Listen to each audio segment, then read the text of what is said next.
What's going on, guys? It's Greg here, aka NYPrepper. It is Monday, November 27th, 2023, and I have an emergency alert to share with you guys. We have some major breaking news coming in from the Middle East. So, apparently, last night, Yemen launched two ballistic missiles at a U.S. destroyer operating in the Red Sea. So, what you're looking at here is a tweet from the official Central Command Twitter account. So, I want to read to you what this tweet says, but basically, the Houthis in Yemen fired two medium range ballistic missiles at the USS Mason. The missiles fell short, so they didn't actually hit the destroyer, and they didn't have to use any kind of missile interceptors to shoot these missiles out of the sky because they just didn't have enough range. So I don't know if they were just low quality missiles with not enough range, or if this was just a statement that was being sent by the Houthis to basically scare the U.S. Navy and kind of warn the Navy that, hey, we can touch you with our missiles. And apparently, this was done in retaliation for the USS Mason's involvement in taking back one of the ships that were hijacked yesterday morning. And I reported on that in my update yesterday afternoon. So I want to just read to you what Central Command tweeted. So on November 26th, the USS Mason, with allied ships from our coalition counter piracy task force and associated aircraft, responded to a distress call from the merchant vessel Central Park, a commercial vessel that they were under attack by an unknown entity. Upon arrival, coalition elements demanded release of the vessel. Subsequently, five armed individuals debarked the ship and attempted to flee via their small boat. The Mason pursued the attackers, resulting in their eventual surrender. The crew of the merchant vessel Central Park is currently safe. So it seems like we captured these hijackers or pirates, whatever you want to call them. We might have captured them, guys. At approximately 0141 on November 27th, Sanaa time, two ballistic missiles were fired from Houthi-controlled areas in Yemen towards the general location of the USS Mason and the merchant vessel Central Park. The missiles landed in the Gulf of Aden, approximately 10 nautical miles from the ships. The USS Mason, which is part of the Dwight Eisenhower Carrier Strike Group, was concluding its response to the merchant vessel Central Park distress call at the time of the missile launches. There was no damage reported or injuries from either vessel during this incident. So this is huge news, guys. Okay, this is probably the first time in years that one of our ships had missiles launched directly at it from Yemen, or maybe the first time ever. I'm not sure, but this is crazy, guys. This is a massive escalation, and this could push the U.S. to directly attack Yemen. And I personally think that the U.S. is planning a massive strike on Iran. Yesterday, there were mysterious explosions all across Iran at Iranian nuclear facilities, and there's no explanation for them. The Iranian government said they had pre planned exercises, but a lot of Iranian media reported that there was no notice given for these exercises, and that basically that's BS. That's just a story that the Iranian government made up. So I don't know what's really going on behind the scenes, but this is huge news, guys. And also, for the first time, the USS Dwight Eisenhower aircraft carrier passed through the Strait of Hormuz, and this was confirmed by CENTCOM yesterday on their Twitter account. On November 26th, the carrier strike group Eisenhower completed a transit of the Strait of Hormuz to enter the waters of the Arabian Gulf as the strike group continues to support U.S. CENTCOM missions. While in the Arabian Gulf, the Ike Carrier Strike Group are patrolling to ensure freedom of navigation in key international waterways while supporting CENTCOM requirements throughout the region.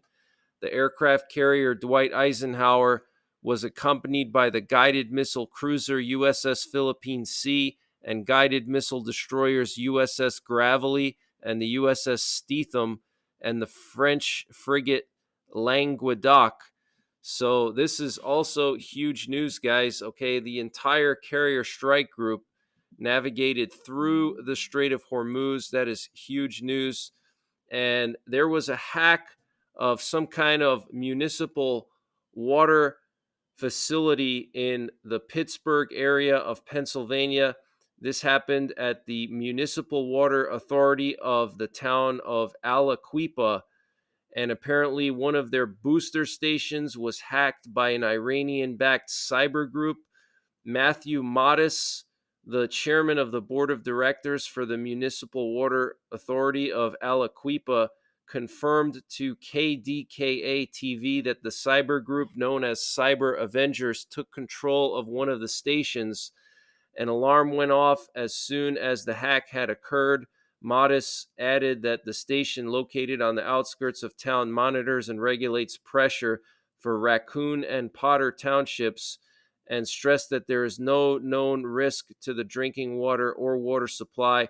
The machine that was hacked uses a system called Unitronics, which Modis says is software or has components that are Israeli owned.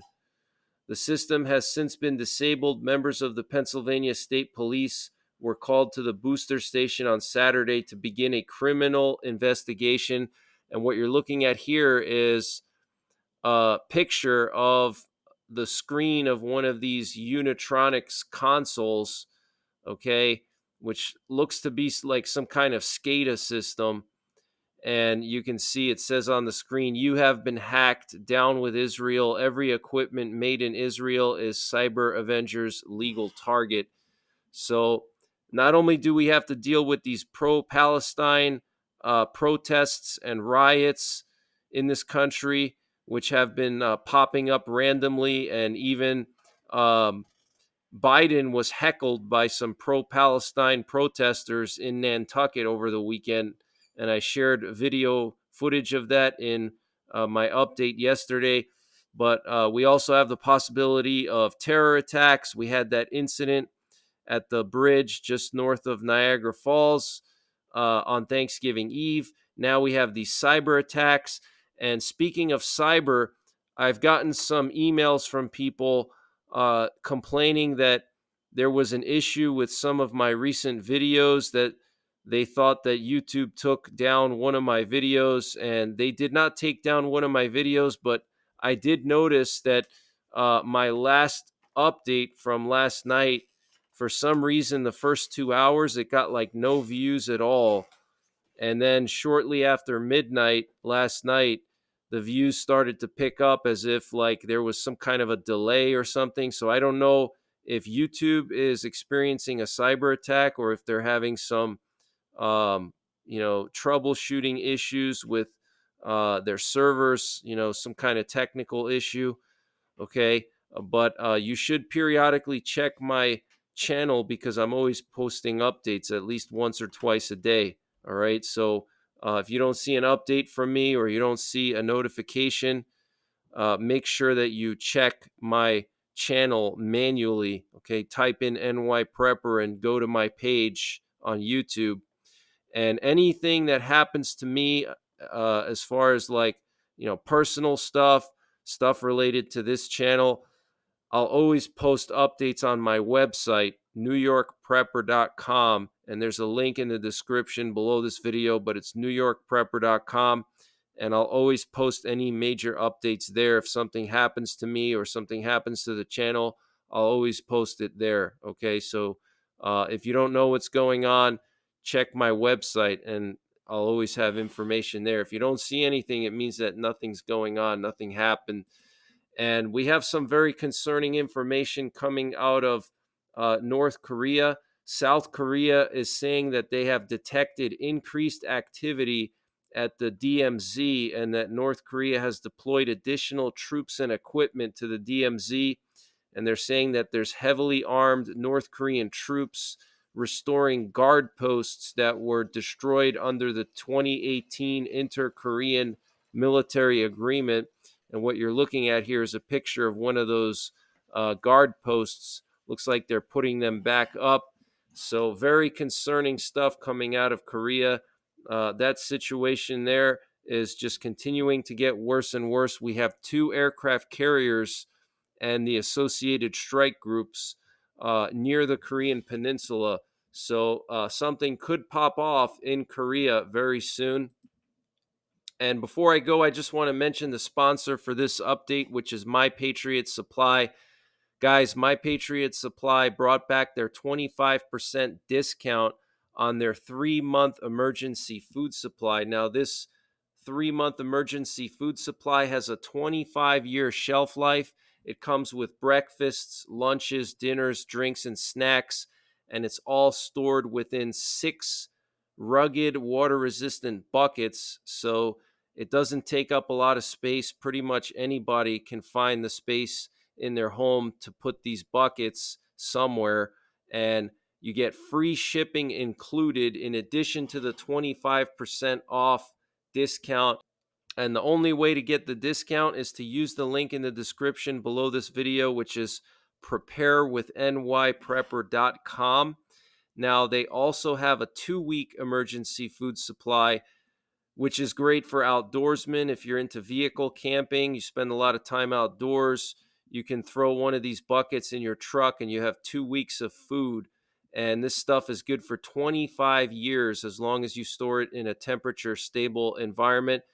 And they're also having a Cyber Monday and Black Friday sale going on right now. When you get to my page, preparewithnYprepper.com, you click on their logo at the top of the page, and it'll take you to their general store. And they have all kinds of sales going on right now for solar generators, MREs, fire starters, potassium iodide, emergency lighters, canned heat, water filters, survival seeds.